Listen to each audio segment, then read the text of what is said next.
Tashle, very good morning. So today I'm here with the second chapter of Economics, Class 9, that is People as a Resource.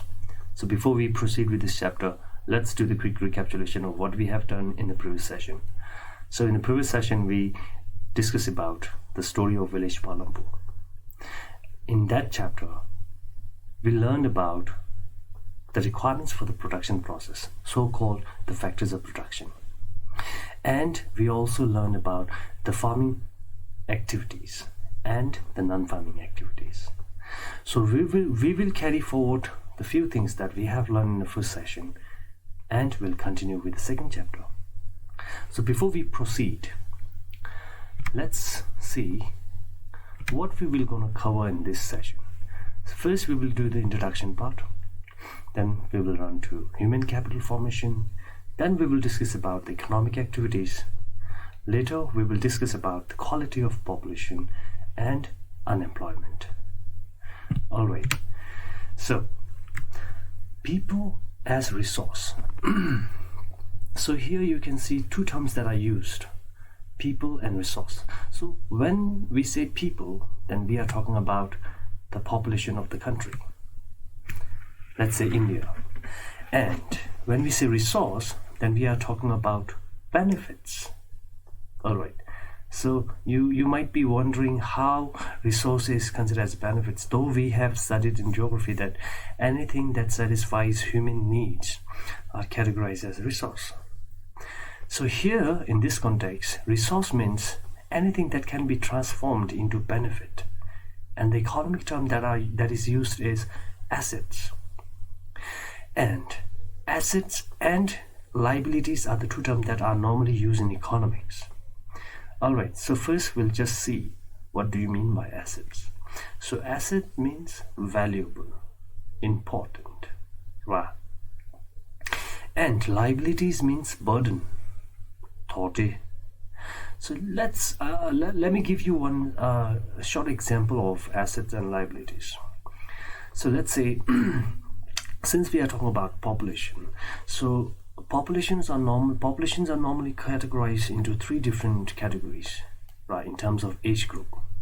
So the first age group consisting of from the age of right from the birth till 15, and the second age group are from 16 till 65, and the third age group 65 and above. So in these three age groups, we can see that the two of the age groups are totally dependent upon the middle one, or the second age group, that is from 16 till 65, because this particular age group becomes very important for the development of a country's economy. Let me tell you how. This particular age group contributes income for the nation's economy, right? And sometimes we call it as working population, where two other age groups are totally dependent upon the working population. So the 16 to 65 is considered as asset, whereas right from the birth till 15 and 65 and above are considered as liabilities over the working population. Okay, so we'll just go through another slide. Okay, so population and asset. So the question arises now, how can we transform the whole population into an asset, right? So in order to achieve this goal, we need to do certain things. And most importantly, we need to make investments, right? So I'll give you an example of Japan.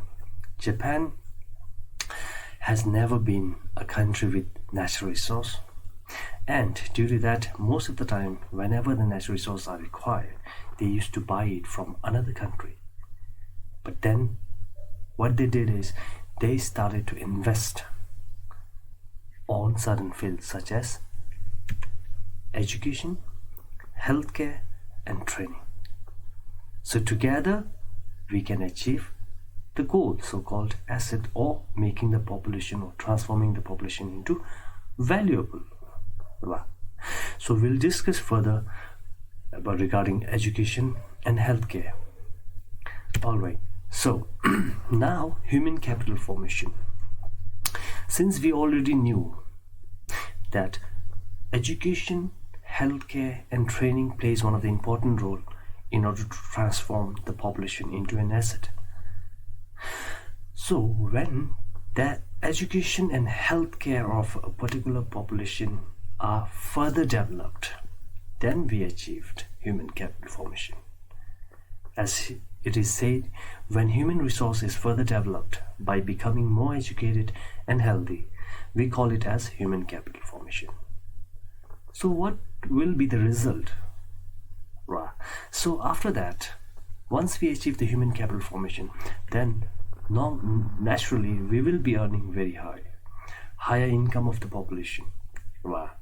Then higher productivity. Since your health is good, then you will be working and giving effort for the development of the country. Then healthier population, the third one. So in return you will get higher income, higher productivity will be there, and healthier population. So now what happens is, in economy we have categorized economic activities into different branches, such as sometimes we call it as sectors of economy. So what are the sectors of economy and their role? So the sectors of economy, the first one is primary sector. So primary sectors consist of fishing, farming, mining and other activities.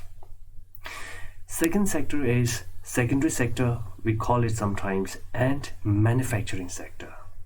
So manufacturing sector normally deals with car manufacturing, breweries and flour mills.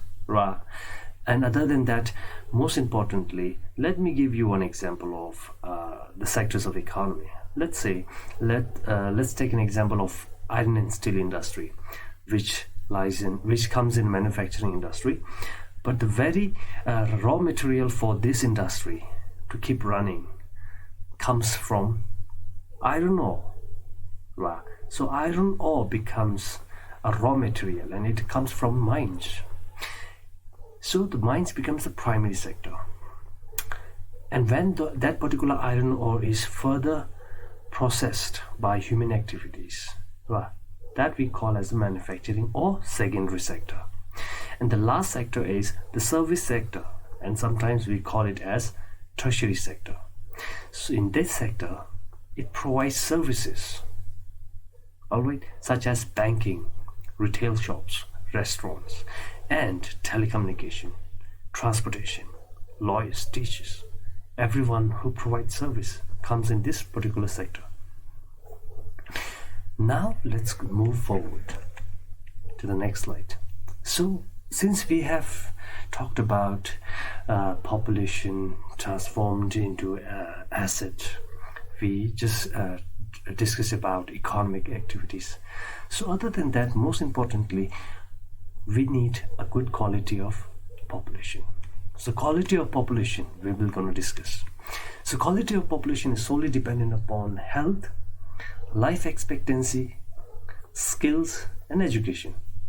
If these three factors are there, then definitely we will achieve our goal to transform population into an asset. So it depends upon the literacy rate, which means education, health of the person, that determines the life expectancy, and the skill formation acquired by the people. With that, the growth rate of a country is decided ultimately by the quality of population. So if these three things are there, then definitely the population of the country will be very important resource for the development. After this, we'll run through one by one. First, we will talk about education. So in this particular part, we will discuss about what steps did the government has taken in order to achieve this goal. So when we say education, it contributes towards the growth of society. Once a population has gained a proper education, that ultimately leads to the growth of society. Second, it enhances the national income. If you are educated, You will be involved in certain activities whereby you might be contributing towards the national economy. Third, cultural richness and increase in efficiency of governance. So that means once you are educated, definitely you will be able to govern more efficiently or effectively. Whereas let's talk about a particular government where the leader itself is uneducated, then definitely there will be a huge difference, right, between the leadership of educated leader and uneducated leader. The fourth, now we will talk about what are the steps government has taken. So, institution of higher education enrollment and faculty. In India, right from the 1950s till 1999, there was a huge increase in the number of schools, establishment of colleges, and the teachers. So as we can see very clearly from this data, that in 1950s there were around 750 colleges, 30 universities, number of students were around 263,000, and number of teachers are 24,000. But gradually that changed. The number has increased because the government sees education as one of the most important factor for the development of a country. Until 1999, 750 increased to 11,089. Universities also increased to 238. Number of students enrolled also increased, and the teachers.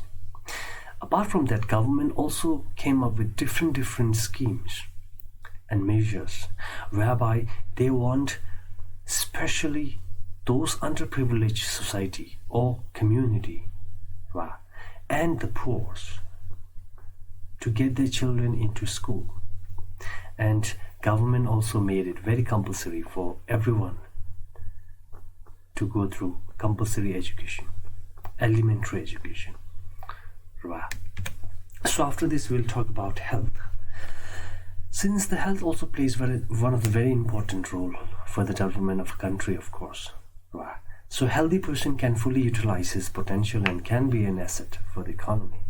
So if you are healthy, then definitely you won't be taking leave, medical leaves and all, isn't it?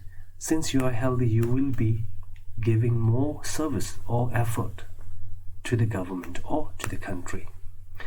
So what happens is now, government gives special treatments, or government has taken serious initiative towards building infrastructure to make sure that the health of the population will be healthy, positive.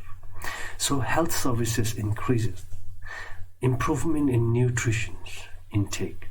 If I need to give an example, some of the government schools, they provide fruits, milk,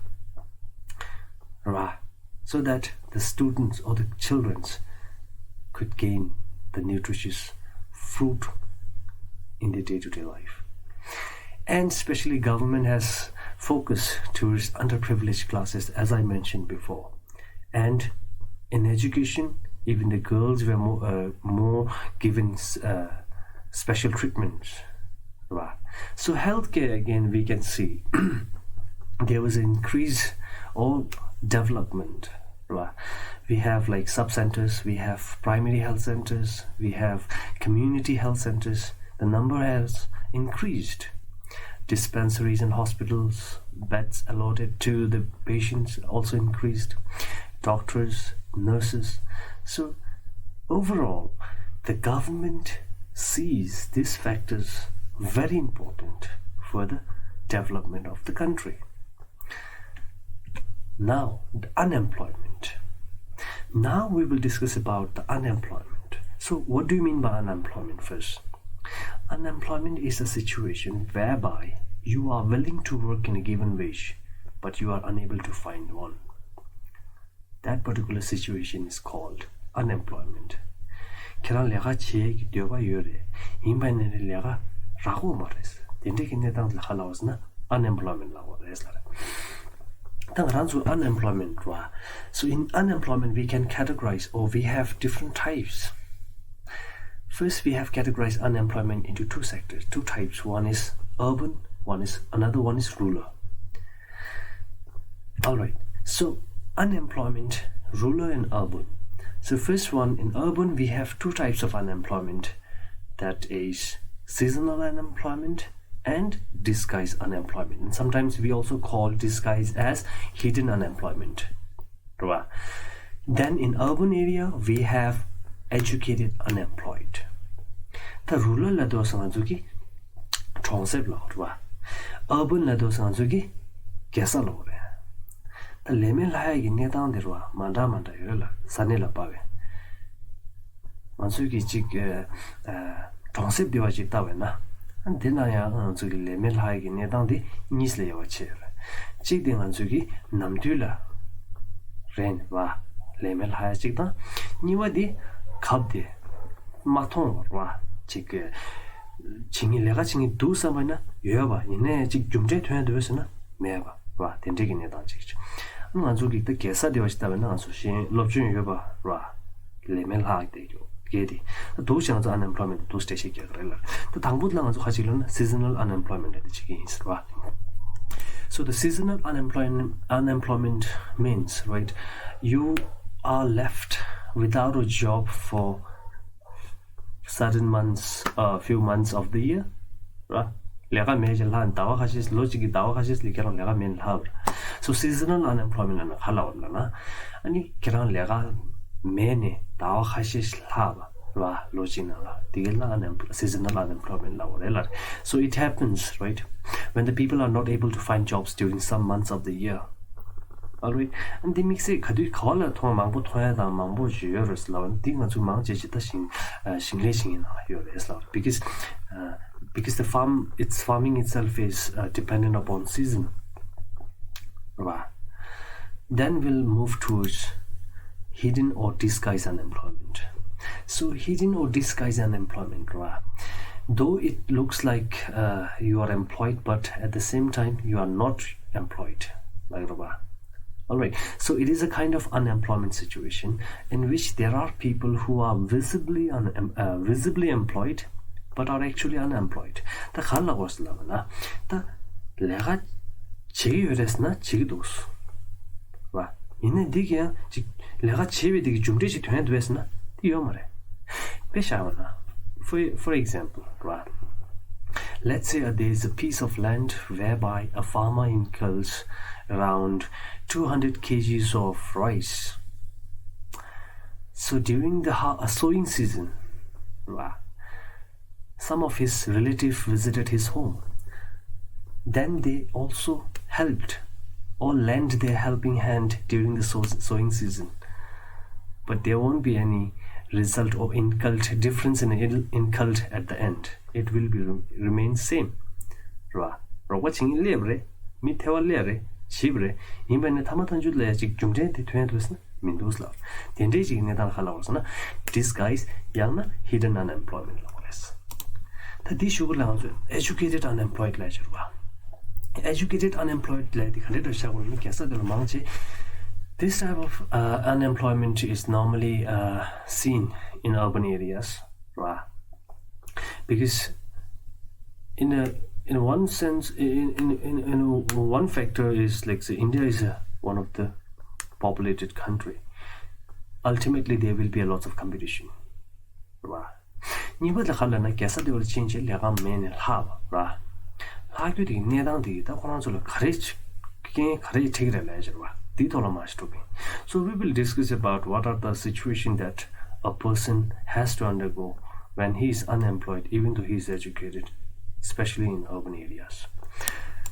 So first one, unemployment can be emotionally draining on an unemployed person.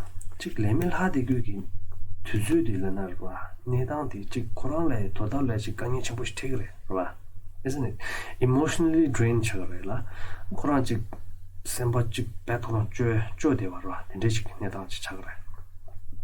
And the second one, it says it can be financial and emotional drain on his family members. Yes, very obvious.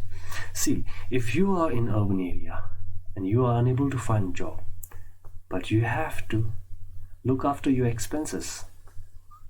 Since you are not employed, you are not paid, then definitely you will rely on your family. So that particular situation will be very hard emotionally, psychologically to your family as well as to yourself. Right. So but a large number of unemployed people is ultimately a liability for society. So see, in the second point, the unemployed person becomes liability upon his family. Right. And she's all like liability liability burden. Alright, so the last point, it says the higher rate of unemployment can also increase in the crime rate. Once a person is unemployed and his demands are high, but he is unable to meet his demand because he is jobless and he don't have any earnings, right? So what he tries to do is, normally people falls in such a trap whereby they think of earning a huge sum of money within a short span of time. So there is only one way to involve in crime. Right? Crime rate right? Okay, so after this we will talk about employment scenario in different sectors in India. Sectors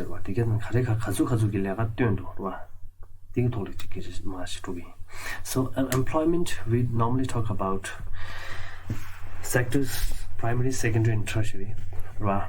So India being an agrarian country, it is very obvious that maximum number of people will be employed in agriculture sector. Right.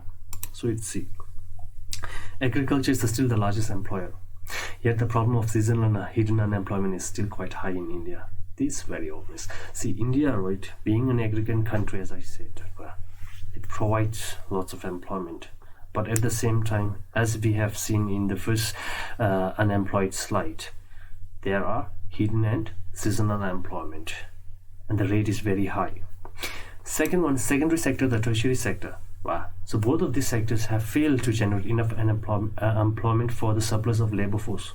The gyara the current member mambo yugishna lega ching mambo chirago nimdele labor wage the new in young sectors, secondary sector, the tertiary sector, the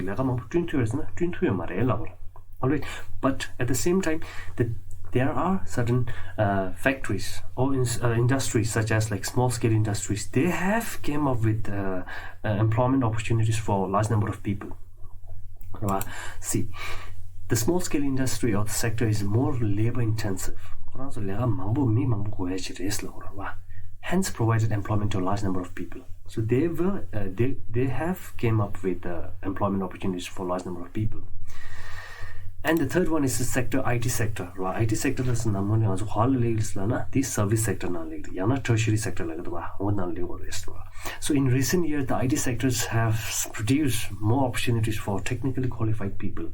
So IT sectors did came up with the job opportunities, but it has certain criteria and requirements that the people who want job, right, has to be qualified somehow in technology. Sorry, right? Technology,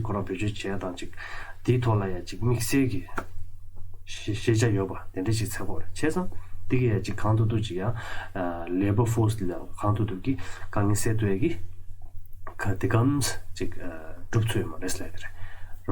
so till here we have done the sectors and their effort of providing job opportunities for the labor force. So I hope you have understood this topics so far.